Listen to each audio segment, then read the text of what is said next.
Good evening and welcome to Portsmouth News Now. Let's take a look into tonight's stories. Portsmouth residents are up in arms over the potential closing of an NHS walk-in centre in Guildhall Walk. We look at how local charities are helping refugees in Calais, and we also take a look at how the Portsmouth community comes together with a reindeer hunt. On the 16th of November, a 3-month-long consultation was set for the potential closing of the busy walk-in centre in Guildhall Walk.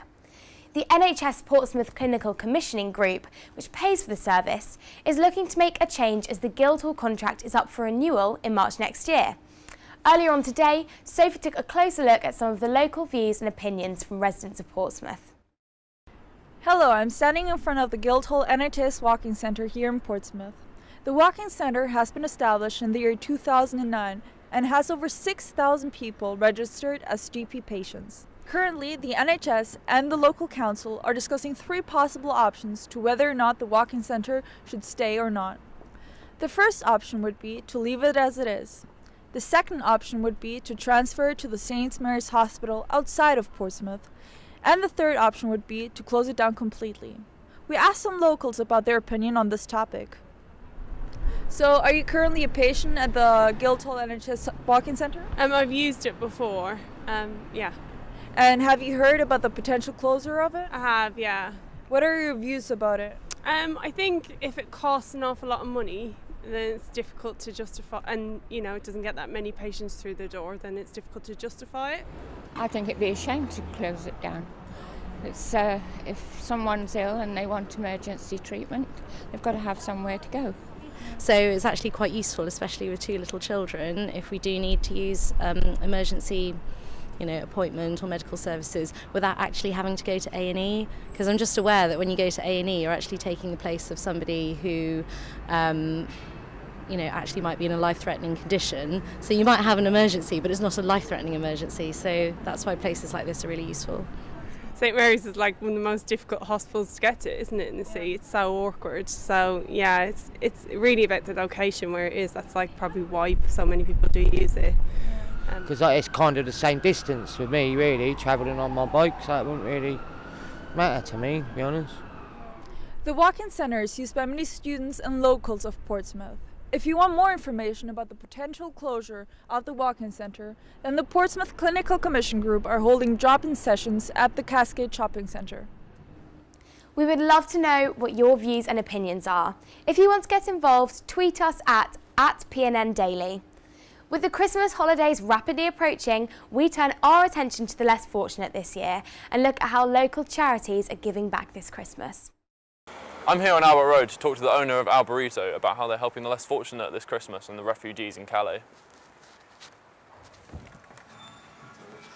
My name's Matt Sinden, and this is Alberito. It's my burrito bar, set up about a year ago after doing a bit of travelling around the world with a couple of my mates. The way I got involved with helping the refugees in Calais was, as a lot of people did, a couple of months ago when the photographs of that kid on the beach started circulating in the press.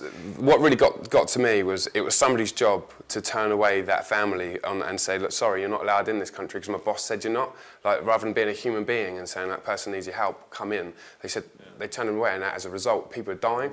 So as a human being, we should be able to do something. We shouldn't rely on other people to do it for us, and that's why we sort of said, well, we're going to get together.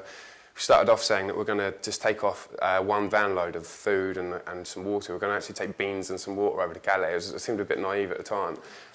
So we put it on social media, through my bar, and it just escalated. Yeah. The first trip that we did, we said we planned on going over in my mate's Jeep. We put it on my bar's social media, and someone caught wind of it, and then within about 4 hours, 5 hours, we started getting lots and lots of responses, and then we said we're going to take donations the next day. So within literally 24 hours, we had the whole of this bar upstairs in this room, and downstairs the whole bar was full up of donations. We had altogether, and by the end of the day, we had 5 or 6 truckloads ready to go over. The best way to get involved if you want to help out, at the moment we've currently stopped taking on donations because we've got so much. But if you want to help out, the best way at the moment is to donate some money for our PayPal account, because logistically it costs a lot of money to get stuff over to anywhere, and although it's really good, everybody giving us the clothes and the blankets and the food and stuff. We have so much. So we need money and volunteers to help us sort out the donations and get the aid to the places that's needed the most. So log on to our Facebook page on our website and all the information is on there. With us in the studio today is Emma Harthill from the Portsmouth Student Union in partnership with Operation Christmas Child. Let's see a little bit about what you've been doing with the campaign. A great way to get your children involved this season is Operation Christmas Child. Since 1990, more than 124 million children in over 150 different countries have experienced love from a simple shoebox. A small shoebox can have a big impact. What goes into the box is fun, but what comes out of it is eternal. Well, Emma, thank you so much for joining us today. Thanks for having me. First of all, I just want to ask you what Operation Christmas Child involves. It involves the wrapping and packing of shoeboxes that get sent to countries all over the world to for children in deprived areas. So it's really easy to get involved with. We did sessions over at the Student Union where you could come in and pack your shoebox, and we provided the wrapping paper and the boxes. Oh, okay. But also churches and local schools all over get involved with it as well, so it's really easy. So how do people send their boxes in then? Where do they send them into? You can, if you have over 30 boxes, then they actually collect them for free, but local shoe zones actually have drop-off points, so you can go there and just drop your box off and then they deal with it from there on. Oh, that's great. So where do these boxes get sent then? They get sent to all countries with deprived areas, so mainly Africa and third world countries. But if you go online, you can donate and then you can actually see where your box is being shipped to, so you can track it. Okay. And we encourage people to write letters inside the boxes, and then sometimes you can get replies from the people that receive your boxes, which I think is really nice. That's really nice. So first of all, can you just talk about what we go through in the boxes then?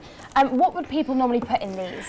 We normally put small gifts in them, stationery, but we encourage people to put the essentials in as well. So toothbrushes, soaps, stuff like that for that people, because some countries that get these boxes, they don't have them essentials, and it's nice to send them kind of things off as well. Yeah. So girls or boys then? How do people know what to put in both. When you them? send off your box, there's a little label that goes on top, and you can pick which age group that your box gets to, and whether it's a boy or a girl, or you can tick both and have it as a mixed box. So it's quite a personal thing to send in, and that sounds really nice. Yeah. Thank you so much for speaking to me today. It's been really nice to hear about it. I hope it all goes really well. These boxes do look like something that a child would love, and I'm sure the children's faces will light up when they open the boxes. Yeah, they do. Another way to get into the festive mood this season is at the Spinnaker Tower, where apparently some reindeers have been spotted. We sent Matt to find out more. This Christmas time at the Spinnaker Tower in Gulmore Keys, there's reindeer hidden around the tower for people to find. Just like Cupid here. Let's see how many we can find.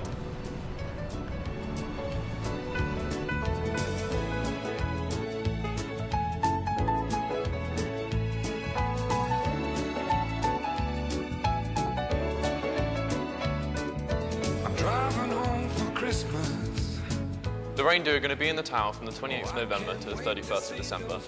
Every Sunday of December, Santa's going to be showing children around and handing them gifts. Driving home for Christmas, yeah. Well, I'm moving down that line. And it's been so... Hopefully, when you and your family come to enjoy the view from the sky deck and find the reindeers this season, you will have a white Christmas and not a hurricane. This is a great way for the community to celebrate this Christmas. Matt Lewis, The Spinnaker Tower, PNN Daily. Well, that's all we've got time for today. If you would like to get involved with any of the charities or have any views and comments on tonight's show, please head to our website, www.pnndaily.com. I'm Frankie Cook, and see you next time. Good night.